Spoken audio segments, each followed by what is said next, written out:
Good morning students. SKLGD online education में आपका स्वागत है। आज हम कैस्केडिंग स्टाइल सीट का पार्ट सेकंड स्टार्ट करने जा रहे हैं और ये कंप्यूटर एप्लीकेशन का लेक्चर नंबर 28 है। आज हम पढ़ेंगे कैस्केडिंग स्टाइल सीट क्या होती है, क्यों इसका यूज किया गया, क्या इसके बेनिफिट्स थे और किस तरह हम इसके लिए कोडिंग का यूज कर सकते हैं। इन सभी टॉपिक्स के बारे में आज हम डिस्कशन करेंगे। तो सबसे पहले बात करते हैं हम what is a cascading style seat. तो जब 90s में HTML की कोडिंग हुई थी तो उसमें हमें क्या है, जितने भी टैग एट्रीब्यूट्स यूज किए जा रहे थे वो सेम हो रहे थे। सारे वेब पेज पे क्या थे, वो सेम आ रहे थे। तो और उसके अलावा इसमें टाइम भी ज़्यादा लग रहा था, क्योंकि जितने भी हमें हेडिंग कलर या बैकग्राउंड कलर देना होता था, जैसे मैंने एक एग्जांपल लिया था, अगर हम बैकग्राउंड में कलर यूज करते हैं तो बैकग्राउंड कलर लगाया, जैसे हमने BG colour equal to red, तो वो पूरे बैकग्राउंड में रेड ही दिखाई देता था। तो इन सभी को अट्रैक्टिव बनाने के लिए हमने क्या किया, इस स्टाइल सीट का यूज किया। ठीक है ना, क्योंकि जब हम HTML फाइल्स को बनाते जा रहे थे तो ये ज़्यादा बड़ी बनती जा रही थी, है ना, और इनमें टाइम भी ज़्यादा लग रहा था और फ्रस्ट्रेशन भी ज़्यादा आ रही थी। तो ये सारी इंफॉर्मेशन जितनी थी, मान के चलो अगर हमने हेडिंग में 15 हेडिंग के 3 टैग्स लिए और उनके सबके जो फॉन्ट है वो सेम है, साइज भी सेम है, स्टाइल भी सेम है, तो हमें क्या है, जितने भी फॉन्ट वगैरह यूज करने थे या H3 टैग यूज करने थे तो हर बार वो ही फॉन्ट लेने होते थे। क्योंकि मान के चलो हमने हेडिंग 1 लिया, ठीक है ना, इस तरह से हेडिंग 1 में कोई टर्म लिखा या कोई लाइन लिखी और लाइन लिखने के बाद फिर से हम उसे चेंज करना चाहते हैं, फिर से हमें फॉन्ट टैग को ऐड करना होगा जहाँ पे हमें फॉन्ट टैग की रिक्वायरमेंट रहेगी। तो ये सारी कंडीशंस को देखते हुए HTML का जो यूज था, इन सारी कंडीशंस को देखा तो एक फॉर्मेटिंग की गाइडलाइंस डिफाइन की गई डॉक्यूमेंट के लिए कि ये सारे ओवरलुक कंप्लीट हो जाए। जो गाइडलाइंस है वो डिफाइन हुई कि ये सारे डॉक्यूमेंट क्या है, ओवरलुक कंप्लीट हो जाए। तो इसके लिए स्टाइल सीट की हमें रिक्वायरमेंट हुई। इसके लिए क्या हुआ, स्टाइल सीट की रिक्वायरमेंट हुई। कैसे, देखो, तो स्टाइल सीट क्या बना, a style sheet is a file containing formatting guidelines that define overall look of a document। तो स्टाइल सीट एक ऐसी फाइल थी, एक फॉर्मेटिंग गाइडलाइंस के लिए डिफाइन की गई थी कि ये सारे जितने भी डॉक्यूमेंट ओवरऑल जो भी डॉक्यूमेंट दे रखा है उसके स्टाइल्स को हम कैसे चेंज कर सकते हैं या उसके फॉर्मेट को किस तरह इफेक्टिव बना सकते हैं। तो इसको क्या कहा गया था, स्टाइल सीट कहा गया था। क्यों इसका यूज किया गया, क्योंकि किसी के मन में एक अच्छा आइडिया आया। ठीक, उन्होंने कहा कि जब हम एक फाइल में सारे एट्रीब्यूट्स को डिफाइन कर दें और अपने पेज को चेक करें, तो उसके लिए हमने स्टाइल सीट का यूज किया था। ठीक, इसके बाद बना था क्या, ये कैस्केडिंग जो स्टाइल सीट है ये क्या है। CSS इज एन एक्रोनम नाम फॉर कैस्केडिंग स्टाइल सीट। ठीक, CSS की फुल फॉर्म क्या होती थी, cascading style seats. CSS stands for cascading style seats. CSS describe how HTML element to be displayed on screen, paper or in other media। कैसे ये display होता है screen पे, पेपर पे और अदर मीडिया पे। ठीक, CSS saves a lot of work, it can control the layout of multiple web pages all at once। एक बार में कई वेब पेजों यानी कई वेब पेज के जो लेआउट है उसको कंट्रोल करने के लिए हम CSS का यूज करते थे। External style sheet are stored in CSS file. अगर हम किसी एक्सटर्नल स्टाइल सीट को यूज करते हैं CSS में तो उसके लिए हमें फाइल को स्टोर करना होता है, क्योंकि जो हमारे CSS है वो 3 टाइप्स के होते हैं। एक होता है inline, second is internal, third is external. ठीक है ना। तो एक्सटर्नल स्टाइल शीट के लिए हमें CSS फाइल्स को स्टोर करना होता है, ठीक। उसके अलावा जब हम इसकी बात करते हैं तो CSS यूजेज रूल्स, CSS ने कुछ रूल्स यूजेज किए जिनको हम स्टाइल्स कहते हैं। और ये जो स्टाइल होते हैं वो वेब पेज के जितने भी कंटेंट्स दे रखे हैं, ठीक है ना, उनके विजुअल लुक को डिटरमाइन करते हैं, ठीक। CSS जो होते हैं, CSS uses rules called style, CSS के जो रूल्स यूज किए जाते हैं उनको स्टाइल कहते हैं, ठीक। और यही स्टाइल वेब पेज के जो भी कंटेंट्स दिए हैं उनके विजुअल लुक को डिटरमाइन करने के लिए किए जाते हैं, ठीक, डिटर्मिनेशन करने के लिए यूज किए जाते हैं। CSS can set colour, CSS का जो यूज है वो क्या है, ये कलर्स को सेट कर सकते हैं, फॉन्ट्स को सेट कर सकते हैं, बैकग्राउंड्स को सेट कर सकते हैं, बॉर्डर को सेट कर सकते हैं, मार्जिन्स को सेट कर सकते हैं, और जितने भी even the placement of element on a web page को भी सेट करने के लिए इसका यूज किया जाता है, ठीक। Why use CSS? तो CSS is used to define style for your web pages including the design, layout and variation in display for different devices and screen sizes, ठीक है ना। ये इसकी क्या है, डेफिनेशन है। डेफिनेशन क्या हो गई यहाँ पे कि एक तरह से ये बोल सकते हैं जो कैस्केडिंग स्टाइल शीट है रेफर्स अ स्पेसिफिक वे या manner in which the web browser determine which style to apply a specific part of the page, ठीक है ना। तो CSS क्या है, CSS is used to define style for your web page including the design, layout and variation in display for different devices and screen sizes, okay। then CSS ने क्या थी, एक बिग प्रॉब्लम जो थी उसको सॉल्व किया था यहाँ, ठीक। क्योंकि HTML was never intended to contain tags for formatting a web page, ठीक। जो HTML था क्या वेब पेज के फॉर्मेट को ज्यादा कंटेन नहीं कर पाया, क्योंकि उसके लिए हमें जब डिस्क्राइब करना होता था काफी बड़ी कोडिंग लिखनी होती थी।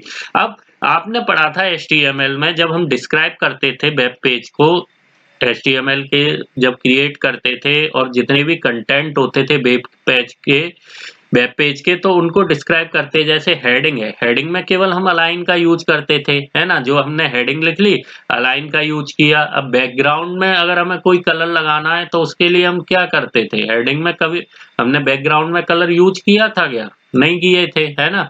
तो अब बैकग्राउंड में कलर कैसे यूज करते थे कि बॉडी का एट्रीब्यूट होता है बीजी कलर, तो बीजी कलर दो तो पूरा बैकग्राउंड क्या होता था उस समय, उसी कलर का सेम कलर का आता था, तो हेडिंग के पीछे भी वही बैकग्राउंड दिखाई देता था।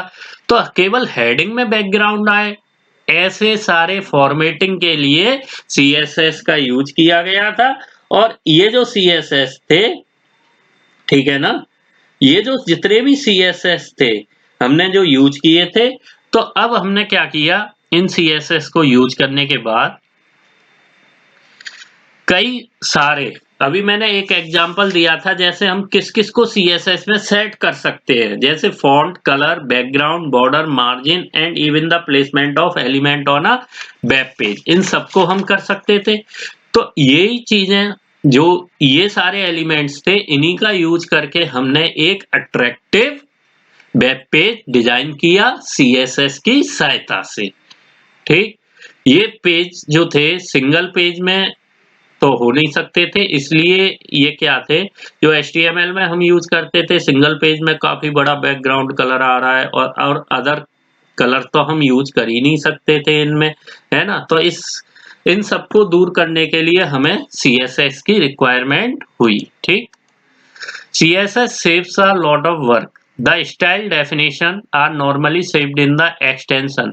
देखो एक्सटर्नल में अगर हम एक्सटर्नल स्टाइल शीट की बात करेंगे तो वहां पे हम .css का यूज करते हैं।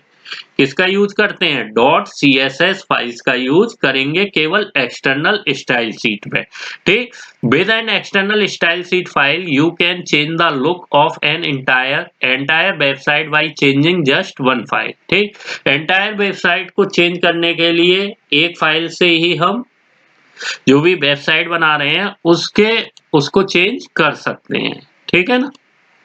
अब डिफाइनिंग स्टाइल और रूल, स्टाइल और रूल को कैसे डिफाइन किया गया? टू डिफाइन अ रूल और basic formatting style, you must first identify which tag you want to affect by the rules you are creating. This tag, the tag which is to be affected the rules, is called a selector in CSS. इनको क्या कहते हैं हम? Selector कहते हैं। जैसे हमने heading की बात की H3 या H1, तो ये हमारा सेलेक्टर होगा, ठीक। पी पैराग्राफ की बात करेंगे तो ये हमारे क्या है? सेलेक्टर है, क्योंकि यही हमारी डिफाइनिंग स्टाइल और रूल होते हैं। तो डिफाइनिंग जब बात करते हैं हम, तो टू डिफाइन अ रूल और basic formatting style you must first identity which tag you want to affect by the rule you are creating. So this tag is called selector in CSS. इसको क्या कहते हैं? selector and CSS कहते हैं। जैसे मान के चलो अगर हम हेडिंग की स्टाइल को चेंज कर रहे हैं तो वो H3 जो होगा वेब पेज का, वहां पे H3 आपका सेलेक्टर होगा, ठीक है।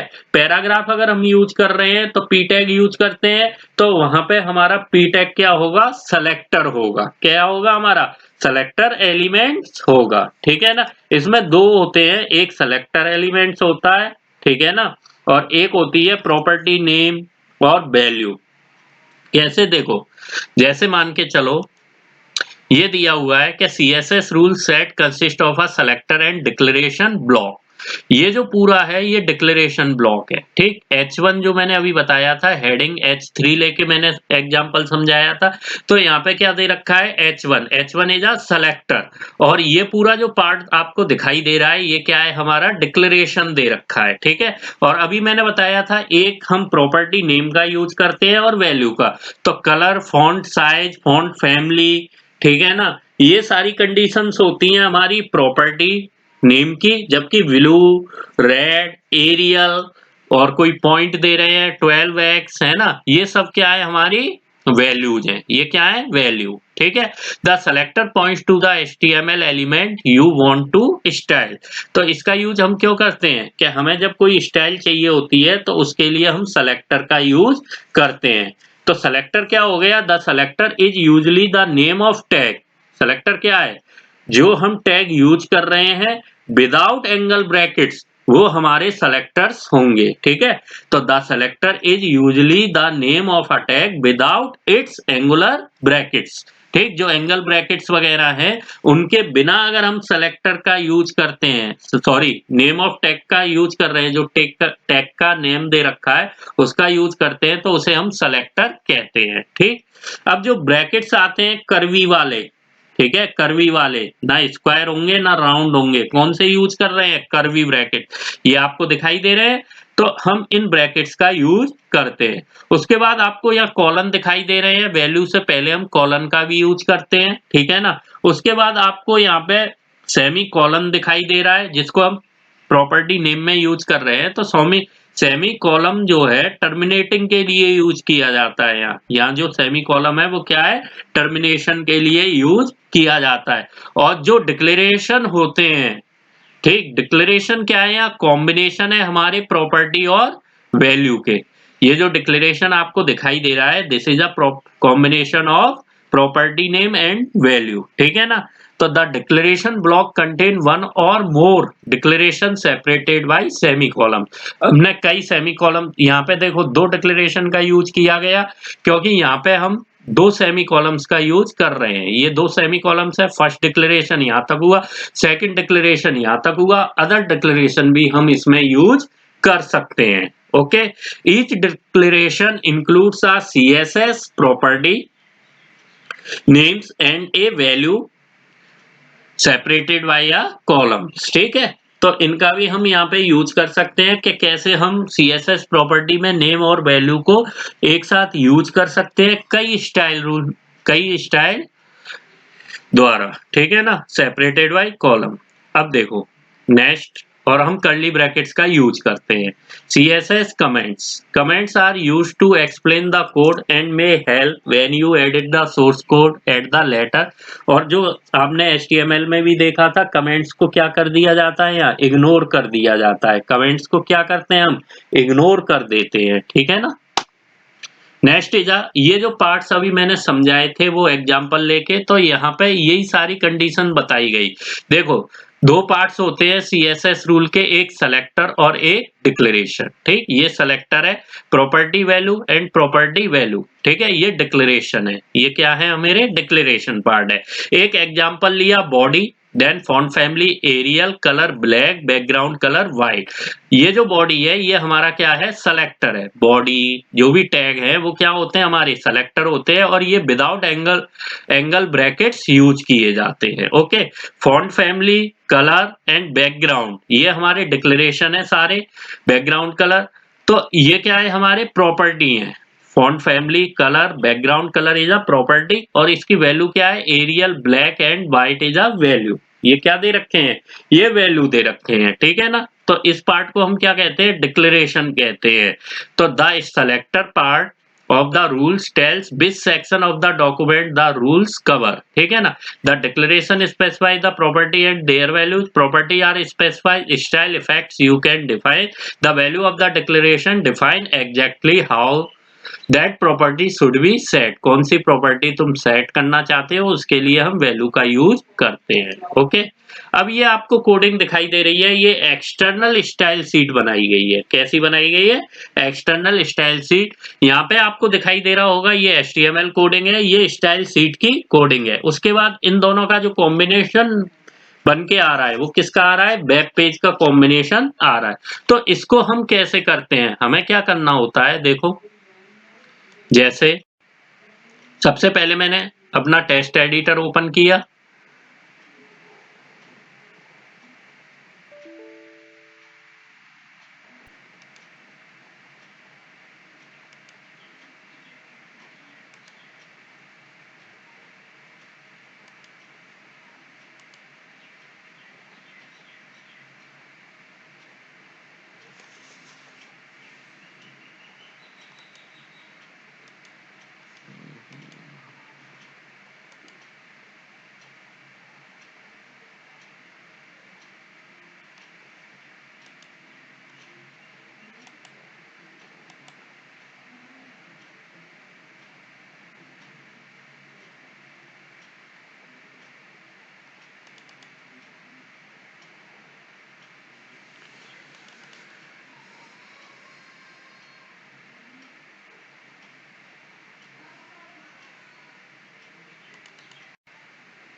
कंप्यूटर, ये रहा देखो है ना, यहाँ से हम जैसे हमने इंडेक्स की बात की, अब आपको ये वेब पेज दिखाई देगा। यहाँ पहले मैंने नोटपैड की कोडिंग ओपन करता हूं मैं।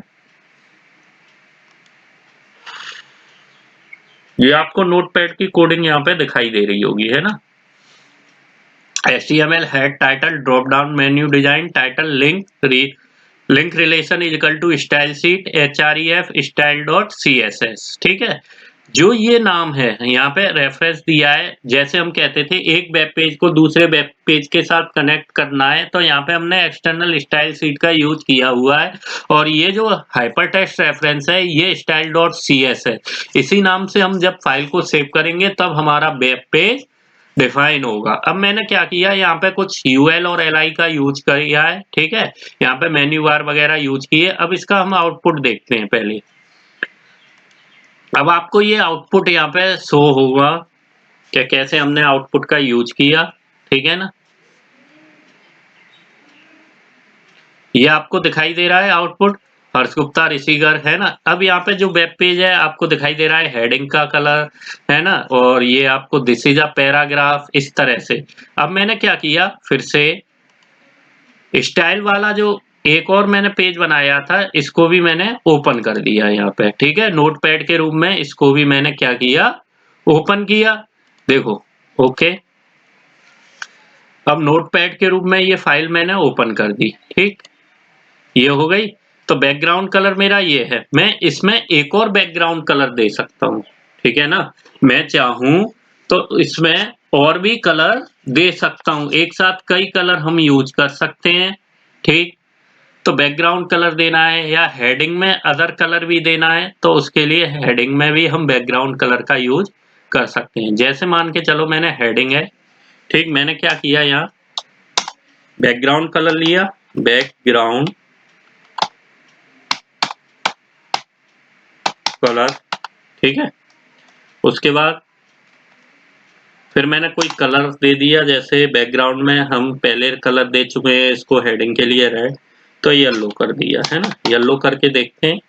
इसके बाद मैंने ये यूज किया। अब मैंने क्या किया, इस फाइल को फिर से सेव किया, ठीक, इस फाइल को फिर से सेव किया।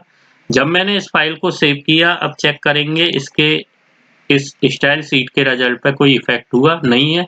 तो मैंने क्या किया, इस फाइल को जैसे ही सेव किया, 1 मिनट सेव, फिर इसको मैंने क्या किया, यहाँ पे क्लोज किया, ठीक, इसको भी मैंने क्लोज किया। अब फिर से रिजल्ट हम देखने की कोशिश करते हैं, इस पे क्या इफेक्ट होता है ना।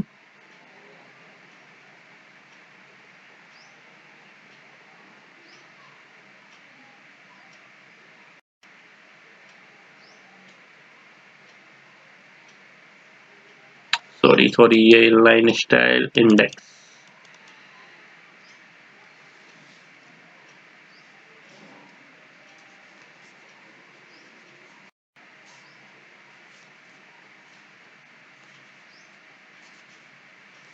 ठीक। अब ये आपको येलो कलर दिखाई दे रहा है बैकग्राउंड में, है ना, हेडिंग में ये आपको येलो कलर दिखाई दे रहा है और बाकी बैकग्राउंड अदर कलर का है। तो इस तरह से हम CSS का यूज करते हैं, यहाँ भी बैकग्राउंड कलर्स का हम यूज कर सकते हैं, ठीक है ना, बैकग्राउंड कलर का यहाँ भी यूज कर सकते हैं, या हमें इनमें बैकग्राउंड कलर देना है तो इसमें भी हम बैकग्राउंड कलर दे सकते हैं। तो इस तरह से हम कैस्केडिंग स्टाइल शीट का यूज करते हैं। ओके, इस तरह से हम क्या करते हैं, कैस्केडिंग स्टाइल शीट का यूज करेंगे। ओके, तो आज की कोडिंग यहीं फिनिश करते हैं। कल हम inline style sheets, sorry advantage, disadvantage और टाइप्स ऑफ स्टाइल शीट्स के बारे में डिस्कस करेंगे। और टाइप्स ऑफ स्टाइल शीट में हम एक एक करके इसकी कोडिंग भी करेंगे कि इसकी कोडिंग कैसे करते हैं, ठीक। केवल एक्सटर्नल स्टाइल शीट्स में हमें अलग से एक एक्सटेंशन बनाना पड़ता है या स्टाइल शीट बनानी पड़ती है, जबकि इनलाइन स्टाइल्स और इंटरनल स्टाइल्स में हमें अलग से नहीं बनाते, बल्कि एक ही नोटपैड पे सारी प्रोग्रामिंग कर सकते हैं। Okay, thank you very much.